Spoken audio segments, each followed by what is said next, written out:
ইজ্জত দেওয়ার মালিক কে? ওয়াতুইজ্জু মান তাশাউ, তুমি যাকে চাও ইজ্জত দান করো, ইজ্জত দেওয়ার মালিক কে?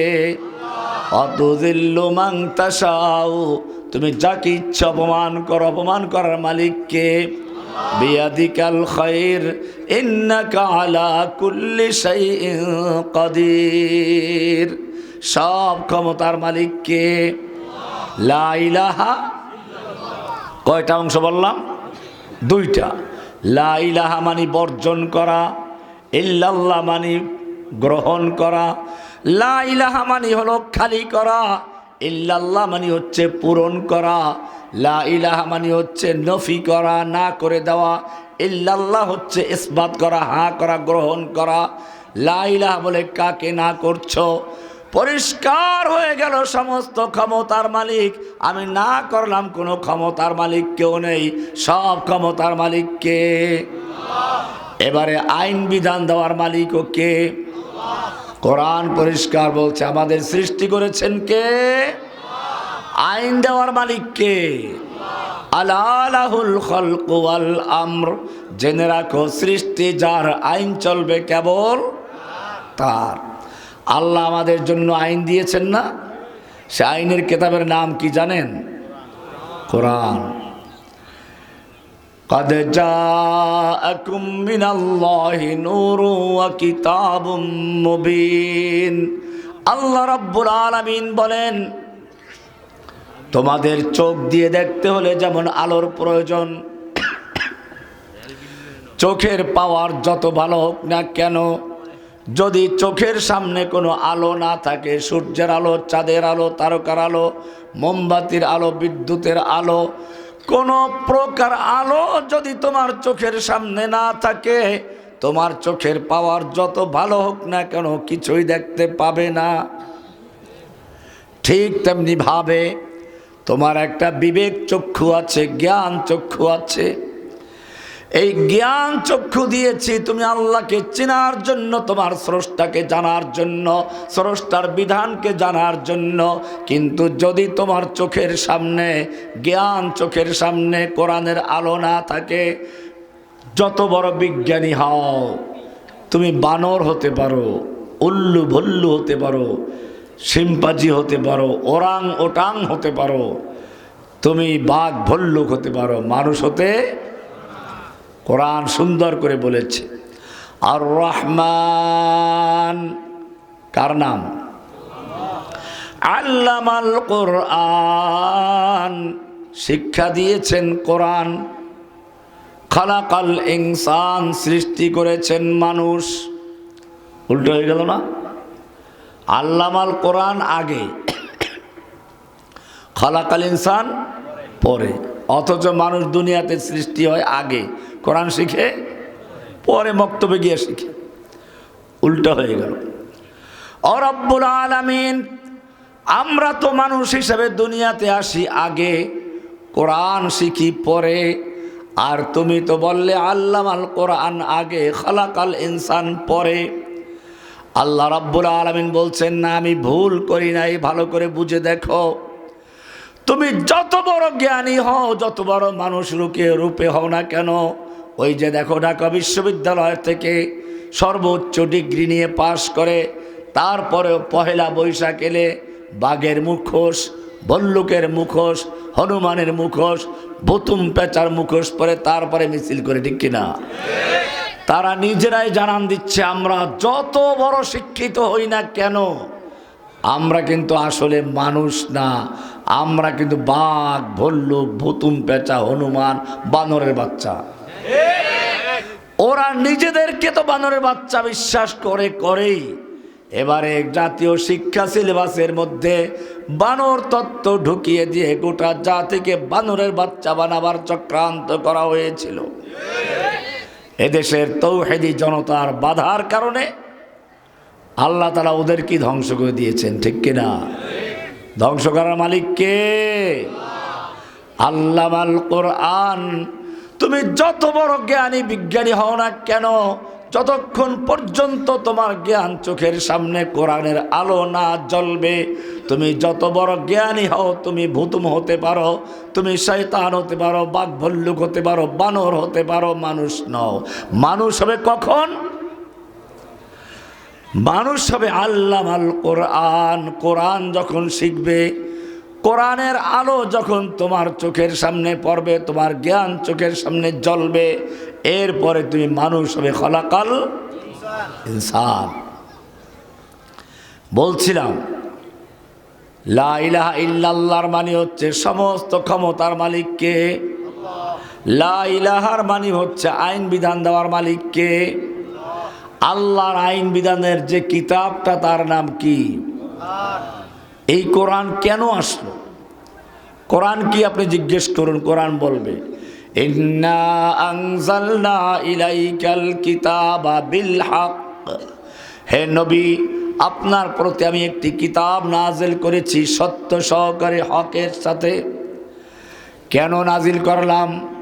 মানুষ মারা গেলে খতম পড়ার জন্য, নাকি ভূতে ধরলে তাবিজ লেখার জন্য, নাকি রমজানে কে কার চেয়ে টাকা বেশি পায় সেই প্রতিযোগিতা করে তারাবি পড়াবার জন্য? আল্লাহ রাব্বুল আলামিন বলছেন কিতাবুন আনজালনাহু ইলাইক, ইন্না আনজালনা ইলাইকাল কিতাবা বিল হক। আপনার প্রতি আমি কিতাব নাজিল করেছি সত্য সহকারে, লিতাহকুমা বাইনান নাসি বিমা আরাকাল্লাহ, যাতে করে এই কিতাবের মাধ্যমে আদালতে বিচার ফয়সালা করা যায়। এই কিতাবের মাধ্যমে সংসদ চলবে, এই কিতাবের মাধ্যমে আদালত চলবে, এই কিতাবের মাধ্যমে ব্যাংক চলবে, এই কিতাবের মাধ্যমে সমাজ চলবে, এই কিতাবের মাধ্যমে রাষ্ট্র চলবে। বিধান দিয়েছেন কে? আল্লাহর বিধান এখন চলে। আল্লাহ মদ হারাম করে দিয়েছেন, আমাদের সরকারিভাবে লাইসেন্স দিলে মদ হালাল হয়ে যায়। আল্লাহ সুদ করেছেন হারাম, সরকারি লাইসেন্স থাকলে ব্যাংকে সুদ হয়ে যায় হালাল। ও মুসলমান, ভালো করে জেনে রাখো, আল্লাহুর আকবার, আল্লাহ যে আইন দান করেন সে আইন পরিবর্তন করার অধিকার কারো নাই। কোরআন পরিষ্কার বলছে আল্লাহু ইয়াহকুমু লা মুআক্কিবা লিহুকমিহি, আল্লাহ আইন বিধানদাতা, আল্লাহর বিধানকে পরিবর্তন করতে পারে না। আমরা পরিবর্তন করে ফেলেছি। লা ইলাহা ইল্লাল্লাহর মানে হলো সন্তান দেওয়ার মালিক কে? লা ইলাহা ইল্লাল্লাহর মানে হচ্ছে প্রার্থনা করব কার কাছে? না কোনো মাজারের কাছে, না কোনো দরগার কাছে, না কোনো দেবদেবীর কাছে। লা ইলাহা ইল্লাল্লাহর মানে হচ্ছে কারো সামনে মাথা নত করা যাবে না। মাথা নত হবে কার সামনে? ইল্লাল্লাহ, এক আল্লাহর সামনে। কার সামনে? এটার নাম তাওহীদ। এর নাম কি? এটা যদি ক্লিয়ার না থাকে, লা ইলাহা ইল্লাল্লাহ ভালো করে বুঝে না আসে, তাহলে মুসলিম হওয়াটাই কঠিন। মুসলিম হবেন। এক লোক রাস্তায় হাঁটতেছিল, একটা মেয়ে লোক দেখে পছন্দ হয়ে গেছে। মেয়ে লোকটাকে ধরে নিয়ে আসলো ঘরে, ওযু করাইলো, গোসল করাইলো, যায় নামাজ বিছিয়ে নামাজ পড়াইলো, রোজা রাখায়, হজ করায়, যাকাত দেওয়া, তাহাজ্জুদও পড়ায়, কঠোর শরিয়া মেনে ঘর সংসার করে। কিন্তু তাকে বিয়ে করে নাই। কি করে নাই? কি করে নাই? বিয়ে করা ছাড়া এই কঠিন ঘর সংসার করার অর্থ আছে? আগে বিয়ে করতে হবে। আগে কি করতে হবে? বিয়ে করা ছাড়া এই জায়নামাজ বিছানো, তাসবিহ তাহলিল করা, কোরআন পড়া, তাহাজ্জুদ পড়া যেমন কোনো অর্থ নেই, ঠিক তেমনি ভাবে বুঝে শুনে লা ইলাহা ইল্লাল্লাহর সাক্ষী না দেওয়া পর্যন্ত একজন লোক ইসলামে প্রবেশ করে না। এই কারণেই কোরআন বলছে ফা'লাম আন্নাহু লা ইলাহা ইল্লাল্লাহ, সূরা ফাতহ এর আয়াত। ফা'লাম আন্নাহু লা ইলাহা ইল্লাল্লাহ, তুমি যদি লা ইলাহা ইল্লাল্লাহ তোমার ক্লিয়ার না থাকে, এই বিশ্বাস যদি তোমার পূর্ণ না থাকে, তুমি যা কিছু করো সব জিরো জিরো জিরো, শূন্য। আপনি এই ময়মনসিংহের থেকে শূন্য লিখতে লিখতে ঢাকা পর্যন্ত লেখলেন, কোনো মূল্য আছে? আগে একটা এক লেখেন, এক, এবার এক শূন্য দিলে কত হবে? আর এক শূন্য, আর এক শূন্য, আর এক শূন্য। এরকম এখন শূন্য যত বাড়বে একের মূল্য তত, ঠিক তেমনি ভাবে লা ইলাহা ইল্লাল্লাহ যদি ক্লিয়ার থাকে, লা ইলাহার বিশ্বাস যদি পূর্ণ থাকে, এরপরে তুমি যা করো সব কিছু তোমার শূন্যের মতো মূল্য বাড়তে থাকবে। আর লা ইলাহা ক্লিয়ার না থাকলে সব এমনি শূন্য। লা ইলাহা ইল্লাল্লাহ ক্লিয়ার আছে, তোমার নরেন্দ্র মোদীর ভয় থাকবে না, সব ক্ষমতার মালিককে। অমুসলিম ভালো করে জেনে রাখো, আল্লাহর রাসূল সাল্লাল্লাহু আলাইহি ওয়াসাল্লাম তাই বললেন, ও আমার উম্মতরা শুনে রেখো, তখন তোমাদের সংখ্যা তো অনেক বেশি হবে, কিন্তু তোমাদের অবস্থা হবে গোসাউন কা গোসাইস সাইল, পানির উপরে তুফানের সময় ভাসমান খড়কুটা কচুরি পানা ময়লা আবর্জনার যে অবস্থা, তোমাদের ইমানের অবস্থা হবে সেরকম। তোমাদেরকে নরেন্দ্র মোদী চালাবে একরকম, চায়না চালাবে আর এক রকম, আমেরিকা চালাবে আর এক রকম। কুফাররা যেরকমভাবে তোমাদেরকে যেদিকে নিয়ে যায় পানির স্রোতের মতো তোমরা সেদিকে ভেসে যাবে, তোমাদের কোনো ভিত্তি থাকবে না। সাহাবায়ে কেরাম জিজ্ঞেস করলেন, ইয়া রাসূলুল্লাহ এর কারণটা কি হবে? কালা তোমাদের অন্তরের ভিতরে ওয়াহান ঢুকিয়ে দেবে, ওয়াহান। কালা আমাল ওয়াহান ইয়া রাসূলুল্লাহ, এ আল্লাহর রাসূল ওয়াহান কি জিনিস? কালা হুব্বুদ দুনিয়া ওয়া কারাহিয়াতুল মাউত। দুইটা সমস্যা থাকবে। কয়টা সমস্যা? একটা হচ্ছে হুব্বুদ দুনিয়া, দুনিয়ার প্রতি ভালোবাসা, আর একটা হচ্ছে আল্লাহর রাস্তায় জীবন দিতে অপছন্দ করা, আল্লাহর রাস্তায় জীবন দিতে অস্বীকার করা। আল্লাহর নবী নিজে ওহুদের যুদ্ধে লোহার পোশাক পরা, মাথায় লোহার টুপি, যুদ্ধ করার জন্য ময়দানে হাজির। একজন যুবক সাহাবী এসে বলছে, ইয়া রাসূলুল্লাহ এই আমার যৌবন, এই আমার শক্তি, এই আমার তারুণ্য, আমি যদি আল্লাহর রাস্তায় যুদ্ধ করতে করতে শহীদ হয়ে যাই আমার জন্য কি পুরস্কার রয়েছে? আল্লাহর নবীকে প্রশ্ন করছেন। আল্লাহর নবী বলছেন, তুমি কি সূরা তওবার 111 নম্বর আয়াতটা পড়ো নাই? আল্লাহ তাআলা তোমাকে কি পুরস্কার দিবেন কি সুন্দর করে বলেছেন, সুন্দর করে পড়ুন। ইন্নাল্লাহা আশতারা মিনাল মুমিনিন, নিশ্চয়ই আল্লাহ তাআলা ক্রয় করে নিয়েছেন মুমিনদের থেকে। কে ক্রয় করে নিয়েছেন? কাদের থেকে? কি ক্রয় করেছেন? আনফুসাহুম ওয়া আমওয়ালাহুম, মুমিনদের জান এবং মাল ক্রয় করেছেন। কিসের বিনিময়ে? বিআন্না লাহুমুল জান্নাহ, জান্নাতের বিনিময়ে। কিসের বিনিময়ে? আমাদের জান মাল ক্রয় করেছেন কে? কিসের বিনিময়ে? বেচা কিনা করতে গেলে চারটা জিনিস দরকার। কয়টা জিনিস দরকার? একজন ক্রেতা, একজন বিক্রেতা, একটা পণ্য, একটা মূল্য। কয়টা হলো? এবারে আয়াতটা সুন্দর করে দেখুন। আল্লাহ রাব্বুল আলামিন বলছেন, ইন্নাল্লাহা আশতারা, নিশ্চয়ই আল্লাহ ক্রয় করেছেন। ক্রেতা হচ্ছেন কে? ক্রেতা কে? মিনাল মুমিনিন, মুমিনদের থেকে ক্রয় করেছেন। বিক্রেতা হচ্ছে মুমিন। বিক্রেতা কারা? এবারে কি বিক্রয় করলো? আনফুসাহুম ওয়া আমওয়ালাহুম, মুমিনদের জান এবং মাল বিক্রয় করেছে। কার কাছে? কিসের বিনিময়ে? বিআন্না লাহুমুল জান্নাহ, জান্নাতের বিনিময়ে। এবারে প্রশ্ন, ও রাব্বুল আলামিন, আমরা যখন দোকানদার থেকে মাল কিনি, দোকানদারকে টাকা দিয়ে দেই, আমাদের কেনা জিনিসগুলো দোকানদার আমাদের থলিতে ভরে দেয়। ও রব্বুল আলামিন, তোমার কাছে আমরা আমাদের জানমাল বিক্রয় করেছি, তুমি আমাদের জানমাল ক্রয় করে মালিক বনে গেছো। আমরা আমাদের জানমাল তোমাকে কিভাবে হস্তান্তর করব, তোমার কাছে কিভাবে দিয়ে দিব? আল্লাহ রব্বুল আলামিন বলছেন, ইউকাতিলুনা ফি সাবিলিল্লাহ,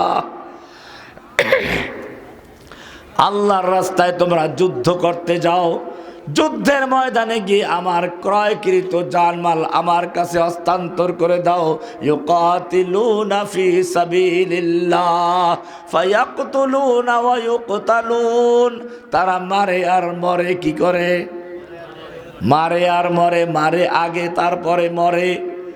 মারে আর মারামারি আছে ইসলামে? কোরআনে আছে?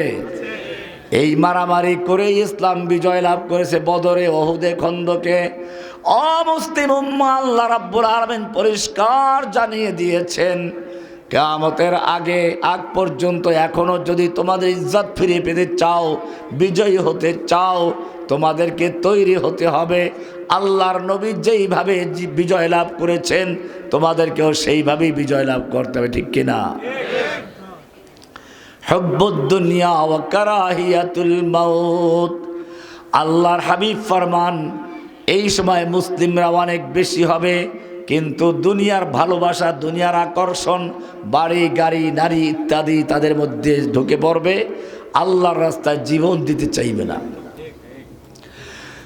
আল্লাহর নবীর কাছে যুবক জিজ্ঞেস করলো, আমি যদি আল্লাহর রাস্তায় জীবন দিয়ে দেই আমার জন্য কি পুরস্কার? আল্লাহর নবী বললেন, তোমার জানমাল আল্লাহ জান্নাতের বিনিময়ে ক্রয় করে নেবেন। এবারে যুবক থলের ভিতর থেকে খেজুর বের করলো। যুদ্ধ করতে গেলে শক্তিও তো দরকার। কয়েকটা খেজুর বের করে 2-3টা খেয়ে বাকিগুলো ছুঁড়ে মারলো আর বলল, এতগুলো খেজুর খেতে গেলে আমার জান্নাতে যেতে অনেক দেরি হয়ে যাবে। তলোয়ার নিয়ে যুদ্ধের ময়দানে ঝাঁপিয়ে পড়ল। যেদিকে যাচ্ছে কাফেরদের লাশের স্তূপ করে দিচ্ছে। পূর্ণিমার চাঁদ যেরকম কালো মেঘের ভিতরে ঢুকে যায়, যুবক যুদ্ধ করতে করতে কাফেরদের ভিড়ের ভিতরে ঢুকে গেছে। সাহাবায়ে কেরাম ডাক দিল, ও যুবক, তুমি তো কাফেরদের ভিড়ের মধ্যে চলে গেছো, ফিরে আসো। যুবক তাকালো, ঠোঁটে মুচকি হাসি, চেহারায় রক্ত, আর বলছে, ও আমার ভাইয়েরা, তোমাদেরকে আমি বিদায় জানাচ্ছি, আমাকে যেতে দাও। আমি তো ওহুদের পাহাড়ের দিক থেকে আমার নাকের ভিতরে আল্লাহর জান্নাতের সুঘ্রাণ পাচ্ছি। জোরে বল সুবহানাল্লাহ। কি পাগল হয়ে গেছেন আল্লাহর জন্য জীবন দিতে। এটাই পার্থক্য। আল্লাহর নবীর সাহাবীরা আল্লাহর রাস্তায় জীবন দেওয়ার জন্য পাগল হয়ে যেত, আর আমরা কিভাবে জীবন না দিয়ে গণতন্ত্র, সমাজতন্ত্র, রাজতন্ত্র, কোন তন্ত্র মন্ত্র দিয়ে ইসলাম কায়েম করার জন্য চেষ্টা করছি। আল্লাহ বলছেন, এইসব তন্ত্রে মন্ত্রে ইসলাম কায়েম হবে না। লাকাদ কানা লাকুম ফি রাসূলিল্লাহি উসওয়াতুন হাসানা, এসে তোমাদের জন্য উত্তম আদর্শ। আল্লাহর নবী যেভাবে দিনকে বিজয়ী করেছেন, মক্কা বিজয় করেছেন, মদিনা বিজয় করেছেন, তায়েফ বিজয় করেছেন, বদর, উহুদ, খন্দক বিজয় করেছেন, সাহাবায়ে কেরাম যেভাবে ইসলামকে বিজয় করেছেন, কিয়ামত পর্যন্ত সেইভাবে ইসলাম বিজয় হবে। মন গড়া কোনো কাফেরের তরিকায় ইসলাম বিজয় হতে। আল্লাহ বলেন না, লাকাদ কানা লাকুম ফি আব্রাহাম লিঙ্কন উসওয়াতুন হাসানা, তোমাদের জন্য আব্রাহাম লিঙ্কনের মধ্যে উত্তম আদর্শ আছে। আদর্শ মানব কার? আল্লাহর রাসূলের আদর্শ। রাসূল আমাদের আদর্শ, আমাদের মডেল। দিন বিজয়ের ক্ষেত্রে একই মডেলে কাজ করতে হবে। আল্লাহর নবী নিজে কিভাবে যুদ্ধ করেছেন শুনুন। উমরা করার জন্য মদিনা থেকে মক্কার পথে আসলেন আল্লাহর নবী, সঙ্গে 1400 সাহাবায়ে কেরাম। হুদায়বিয়া পর্যন্ত আসার পরে মক্কার কাফেররা বাধা প্রদান করলো, মক্কায় ঢুকতে দিবে না। আল্লাহর নবী ওসমানকে মক্কায় পাঠালেন, যাও মক্কার লোকদেরকে বুঝাও, আমরা উমরা করতে এসেছি, যুদ্ধ করতে আসি নাই। আমরা ইহরামের কাপড় পরে এসেছি, যুদ্ধের পোশাক পরে নয়। আমরা কোরবানির পশুর সঙ্গে এনেছি, যুদ্ধের অস্ত্র নয়। ওসমান মক্কায় গেলেন। কাফেররা চিন্তা করলো এই তো একটা সুযোগ, মুহাম্মদ সাল্লাল্লাহু আলাইহি সাল্লাম নিজে তার 1400 সাহাবীর সঙ্গে আছে, এই লোকগুলো মেরে ফেলতে পারলে আমাদের বাপ দাদার ধর্ম নিয়ে আর কেউ চ্যালেঞ্জ করতে পারবে না। কিন্তু একটু ভয়ও তো আছে। সেজন্য তারা একটা খবর ছড়িয়ে দিল, দেখি মুহাম্মদ সাল্লাল্লাহু আলাইহি সাল্লামের মধ্যে কি প্রতিক্রিয়া হয়। খবর ছড়াই দিল ওসমানকে হত্যা করা হয়েছে। আসলে মিথ্যা খবর, গুজব। উদ্দেশ্য হচ্ছে দেখি মুহাম্মদ সাল্লাল্লাহু আলাইহি সাল্লামের মধ্যে এবং তার সঙ্গীদের মধ্যে প্রতিক্রিয়াটা কি হয়। যদি তারা যুদ্ধের জন্য প্রস্তুত হয় তাহলে আমরা বলবো না, আমরা তো ওসমানকে হত্যা করি নাই, আমরা সন্ধি করব। আর যদি ভয় পেয়ে যায় তাহলে একবারে হামলা করে শেষ করে দেওয়া। ইতিহাস পড়ুন, আল্লাহর নবীর তাবুতে যখন খবর পৌঁছে গেল ওসমানকে হত্যা করা হয়েছে, আল্লাহর নবী তাবুর থেকে বের হয়ে গেলেন, জোরে ডাক দিলেন, ইয়া সাহাবা সাজারা, ওহে গাছের নিচে অবস্থানকারী সাহাবীরা আসো, আমার কাছে খবর এসেছে আমার ওসমানকে হত্যা করা হয়েছে। আল্লাহর নবী হাত বিছিয়ে দিলেন, বললেন আমি হাত রেখে দিচ্ছি, আমার হাতের উপর হাত রেখে বায়াত করো, অঙ্গীকার করো, ওয়াদা করো, আমরা হয়তো ওসমান হত্যার বদলা নিতে গিয়ে সকলেই যুদ্ধ করে শহীদ হয়ে যাব, নতুবা মক্কা বিজয় করে ছাড়ব, একটা লোক মদিনায় যাব না। কে কে তৈরি আছে? 1400 সাহাবী পর্যায়ক্রমে আল্লাহর নবীর হাতে হাত রেখে বায়াত করলো। সাহাবায়ে কেরাম বায়াত করে খুশি হলেন, এবারে জীবন দেওয়ার জন্য প্রস্তুত। আনন্দে উৎফুল্ল হয়ে কবিতা পড়তে শুরু করলেন, নাহানুল্লাযীনা বায়াউ মুহাম্মাদা আলাল জিহাদি মা বাকিনা আবাদা।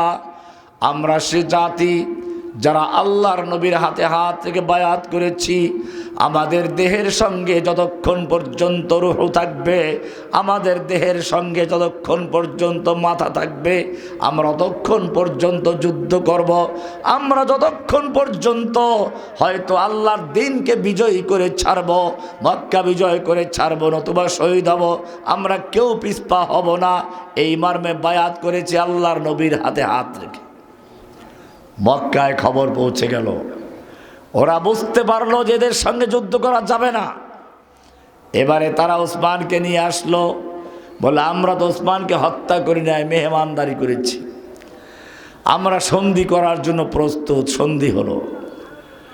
এই খবর শুধুমাত্র মক্কায় না, কোরআনের সূরা আল ফাতাহ পড়ুন, এই খবর 7 আসমান ভেদ করে, লৌহ কলম ছেদ করে আল্লাহর আরশ পর্যন্ত পৌঁছে গেছে।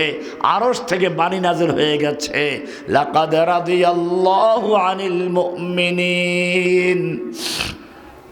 আল্লাহ তাআলা মুমিনদের প্রতি সন্তুষ্ট হয়ে গেছেন, রাজি হয়ে গেছেন, খুশি হয়ে গেছেন।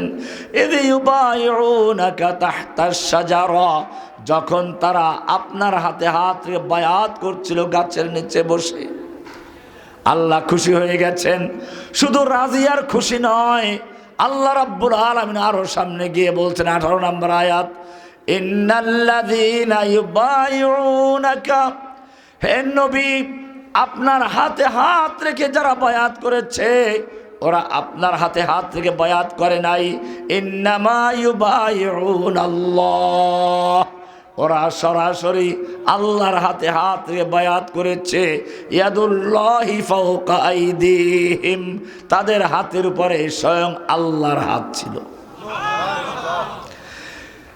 যেই নবী রাস্তা দিয়ে চললে মেঘে ছায়া দেয়, যেই নবী পেশাব করতে গেছেন খেজুর গাছ এগিয়ে এসে তাকে আড়াল করে দিচ্ছে, যেই নবীর সামনে কথা বললে একটু আওয়াজ বড় হয়ে গেছে, আল্লাহর নবী সাহাবীদের কিনে কথা বলছেন, একটু কার আওয়াজ বড় হয়ে গেছে, সঙ্গে সঙ্গে ওহী নাযিল হয়ে গেছে, ইয়া আইয়ুহাল্লাযীনা আমানু লা তারফাউ আসওয়াতাকুম ফাওকা সাওতিন নবী, হে ঈমানদারগণ খবরদার, তোমরা নবীর আওয়াজের চেয়ে জোরে আওয়াজ করে কথা বলবে না। ওয়ালা তাজহারু লাহু বিল কওলি কাজহারি বাযিকুম লিবাদ, তোমাদের নিজেদের মধ্যে যেরকম চিল্লাচিল্লি করো, ডাকাডাকি করো, এই রকম নবীর সামনে কথা বলবে না। এমনটা যদি করো, আন তাহবাতা আমালুকুম ওয়া আনতুম লা তাশউরুন, তোমাদের জীবনের সমস্ত আমল বরবাদ হয়ে যাবে। তোমাদের নামাজ, রোজা, হজ, যাকাত, জিহাদ, কিতাল যত ইবাদত করেছো সব বরবাদ হয়ে যাবে। ওয়া আনতুম লা তাশউরুন, টেরও পাবি না। কে বলছেন? কি মায়া নবীর জন্য।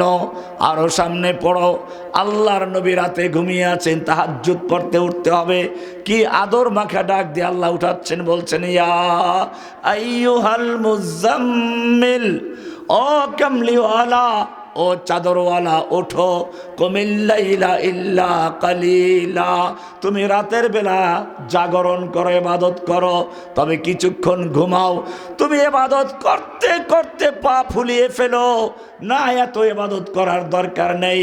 তুমি অর্ধেক রাত্র বা তার চেয়ে একটু বেশি বা তার চেয়ে একটু কম ইবাদত করো, তুমি রাত্রে কিছুক্ষণ ঘুমাও, তুমি সারা রাত্র ইবাদত করলে খুশি হও, আমি আল্লাহ তোমাকে ঘুমন্ত দেখলেও খুশি হয়ে যাই। আরো সামনে চলুন, আল্লাহর নবীর প্রতি ওহী নাজিল হতে লাগলো, কোরআন মুখস্থ করার জন্য ঠোঁট নাড়াচাড়া করতে লাগলো। আমাদের হেফজখানার ছাত্ররা যেরকম ঠোঁট নাড়াচাড়া ঝুলে, আল্লাহর নবী ঠোঁট নাড়াচাড়া করে কোরআন মুখস্থ করতে লাগলেন। আল্লাহ তাআলা সঙ্গে সঙ্গে ওহী নাজিল করে বলেন, না না, লা তুহাররিক বিহি লিসানাকা লিতাজালা বিহি ইন্না আলাইনা জামাহু ওয়া কুরআনা। হে নবী, কোরআনকে দ্রুত মুখস্থ করার জন্য আপনার ঠোঁট নাড়াচাড়া করার দরকার নেই, গোটা কোরআনকে নূর বানিয়ে আপনার সিনার ভিতরে জমা করে দেওয়ার দায়িত্ব আমি আল্লাহ নিজে গ্রহণ করেছি। জোরে বলুন সুবহানাল্লাহ। কি মায়া নবীর জন্য। এবারে আমি তোমাদের জিজ্ঞেস করতে চাই, এই নবীকে যখন তায়েফের ময়দানে পাথর ছুঁড়ে মারা হলো, যখন নবী লুটিয়ে পড়লেন, এই নবীকে উদ্দেশ্য করে উহুদের ময়দানে লোহার টুপির উপরে জোরে তলোয়ার দিয়ে আঘাত করা হলো, লোহার টুপি ভেঙ্গে গালে ঢুকে পড়লো, দুইটা দাঁত পড়ে গেল, আল্লাহর নবীর গালের ভিতরে লোহা ঢুকে রইল। যুদ্ধের পরে একজন সাহাবী টান দিলেন কামড় দিয়ে, দাঁত দিয়ে, তারও দাঁত পড়ে গেল, লোহাটা বেরিয়ে আসলো, আল্লাহর নবীর গাল রক্তাক্ত হয়ে গেল। আমি জিজ্ঞেস করতে চাই, আল্লাহর নবীকে যখন পাথর মারা হচ্ছিল, আল্লাহর নবীর মাথায় যখন আঘাত করা হচ্ছিল, আল্লাহ তাআলা দেখতে পাচ্ছিলেন কিনা? আল্লাহর ফিরাবার ক্ষমতা ছিল কিনা? ফিরাইছিল নাকি? কেন ফিরান নাই? ভালো করে চিন্তা করে দেখো, আল্লাহর সঙ্গে কি রাসূলের সম্পর্ক নষ্ট হয়ে গেছিল? তাও হয় না। কোরআন তাও বলছে, ওয়াদ-দুহা ওয়াল-লাইলি ইযা সাজা মা ওয়াদ্দাআকা রাব্বুকা ওয়া মা ক্বালা। হে নবী, আপনার প্রতি আল্লাহ অসন্তুষ্ট হন না, আপনাকে ছেড়েও দেন নাই। বলে তাহলে আমাকে এত মারলো, তুমি কেন ফিরাও নাই? তোমার তো ক্ষমতা ছিল। আল্লাহ তাআলা বলছেন, আম হাসিবতুম আন তাদখুলুল জান্নাতা ওয়া লাম্মা ইয়াতিকুম মাসালুল লাযিনা খালাউ মিন ক্বাবলিকুম। আমি তোমাদের শিক্ষা দিচ্ছি, তোমার নবীকে আমি এত ভালোবাসি, তারপরেও তাকে যুদ্ধের ময়দানে নামতে হয়েছে, যুদ্ধের পোশাক পরতে হয়েছে, যুদ্ধ করতে হয়েছে, মাথা ভেঙ্গে রক্ত বের করতে হয়েছে, তায়েফের ময়দানে মার খেতে হয়েছে। যদি কিয়ামত পর্যন্ত কোনো ব্যক্তি আমার নবীর সুন্নাত মোতাবেক দিন কায়েম করতে চায়, নবীওয়ালা কাজ করতে চায়, তাকেও ময়দানে মার খেতে হবে, যুদ্ধ করতে হবে, রক্তাক্ত হতে হবে, জেলে যেতে হবে, ফু দিয়ে ইসলাম কায়েম করে ফেলবো বা একেবারে বদদুয়া দিয়ে ধ্বংস করে দিব, এটা হবে না। দেখো না, হাসিনাকে তাড়াইতে গিয়েও একজনকে বুক টান করে যুদ্ধের ময়দানে নামতে হয়েছে, আবার একদিক থেকে সেনাবাহিনী তাদের সমর্থন দিয়েছে, এরপরে পুলিশ বাহিনী পাঠিয়েছে। ও মুসলিম, ভালো করে জেনে রাখো, তোমার নবীর চেহারার চেয়ে তোমার চেহারা সুন্দর নয়। নবীর চেহারা কেমন ছিল তা কি জানো না? আয়েশা বলছেন, লানা শামসুন ওয়ালিল আফাকি শামসুন ওয়া শামসি আফদালু শামসিস সামাই। আমারও একটা সূর্য আছে, আকাশেরও একটা সূর্য আছে, আকাশের সূর্যের চেয়ে আমার সূর্য অনেক ভালো, অনেক দামি।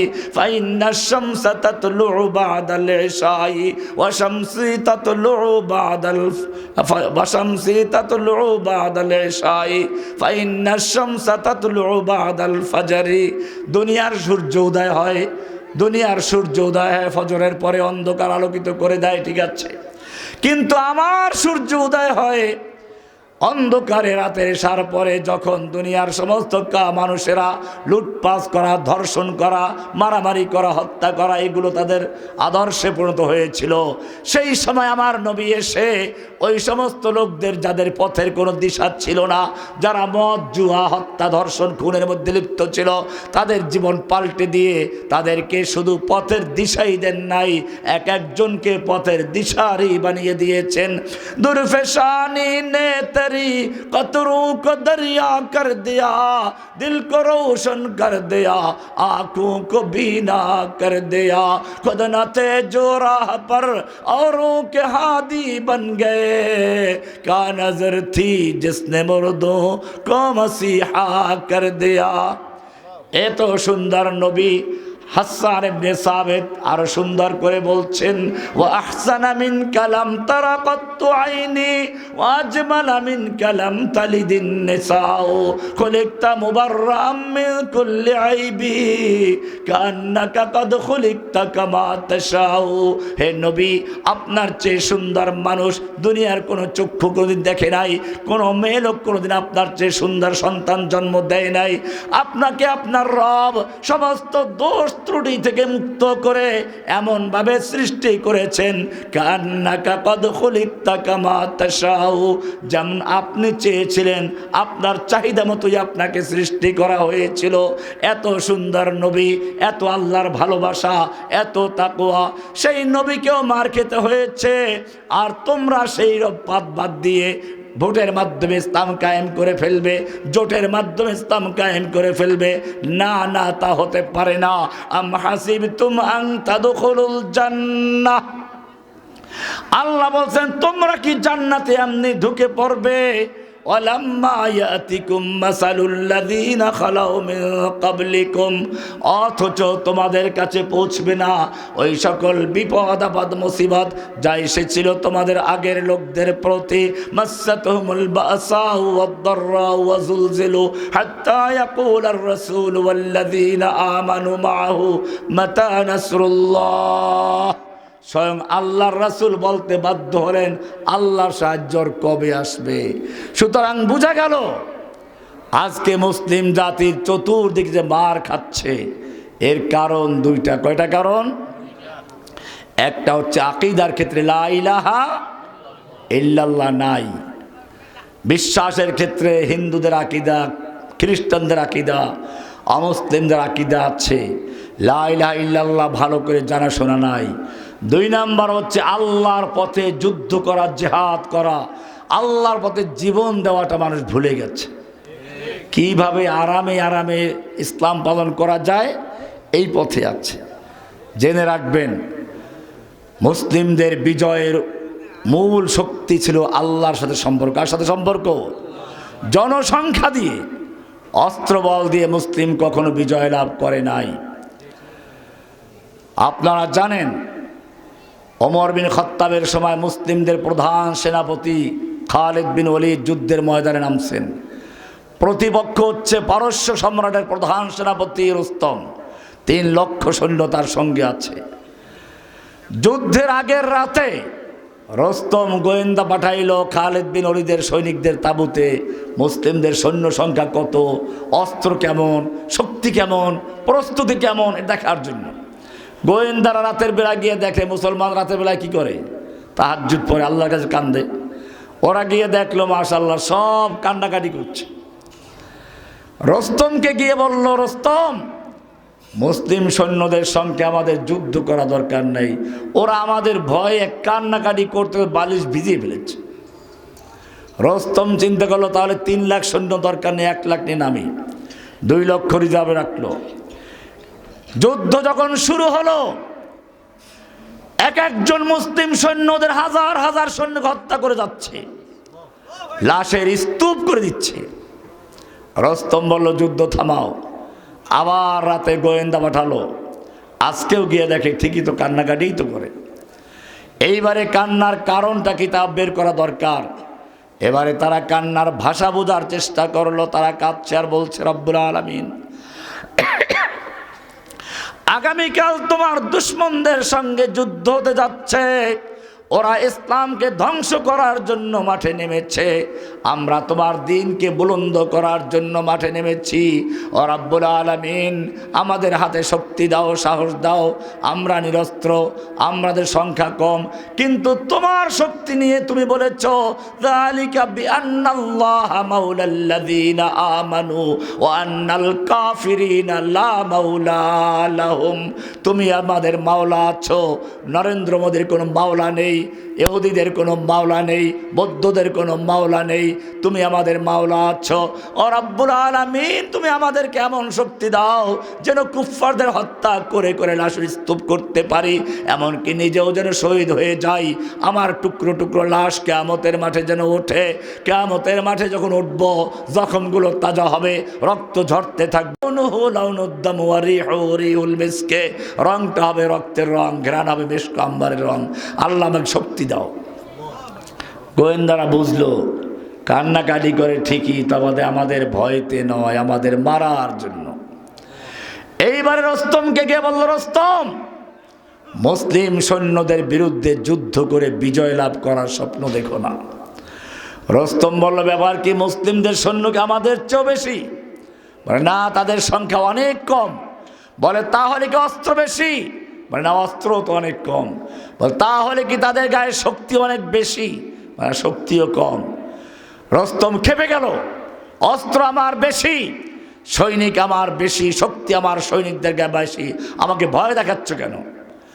গোয়েন্দারা রিপোর্ট দিল, রস্তম জেনে রাখো, অস্ত্র তোমার বেশি, সৈনিক তোমার বেশি, শক্তি তোমার সৈনিকদের গায়ে বেশি, কিন্তু জেনে রাখো তোমার সৈনিকদের কাছে সুন্দরী যুবতী নারী আর মদের পেয়ালা যত বেশি প্রিয়, মুসলিম সৈনিকদের কাছে আল্লাহর রাস্তায় শহীদ হওয়া তার চেয়ে অনেক বেশি প্রিয়। এটাই মুসলিমদের বিজয়ের কারণ। আজকে মুসলিমরা সেই রাস্তা ভুলে গিয়ে নিজেরা মারামারি করছি, নিজেদের মধ্যে শক্তি প্রদর্শন করছি। আমাদের তাবলিগের ভাইয়েরা সারা জীবনে কোনো মারামারি করে নাই। তাদের সংবিধানের মধ্যেই মারামারি ছিল না। এখন তারা মিছিল করতে শিখেছে, মারামারি করতেও শিখেছে। একদিকে ভালো আছে, মারামারি করার প্রশিক্ষণ নিচ্ছে। ভাইয়েরা আমার, আল্লাহর নবীর যে আদর্শ, এই আদর্শে ফিরে আসতে হবে। আমি দুইটা কথা বলেছি, একটা হচ্ছে তাওহীদ, লা ইলাহা, আল্লাহ ছাড়া কোনো শক্তি নাই, কোনো পাওয়ার নাই, সব ক্ষমতার মালিক কে? এই লা ইলাহার সাক্ষী হচ্ছে আকবারু শাহাদা। প্রশ্ন করেছেন আল্লাহ, আইয়ু সেন আকবারু শাহাদা। এই সাক্ষ্য না দিলে আজান হয় না, এই সাক্ষ্য না দিলে কামত হয় না। এই সাক্ষ্য নিজে আল্লাহ দিয়েছেন, শাহিদাল্লাহু আন্নাহু লা ইলাহা। এই দুইটা জিনিস খেয়াল রাখবেন, তাওহীদ এবং জিহাদ। কি বললাম? আল্লাহ তাআলা আমাদের সকলকে কথাগুলিকে বুঝার এবং আমল করার তৌফিক দান করুন। ওয়া আখিরু দাওয়ানা আলহামদুলিল্লাহি রাব্বিল আলামিন। আমার আরেকটা জায়গায় যেতে হবে, শরীরটা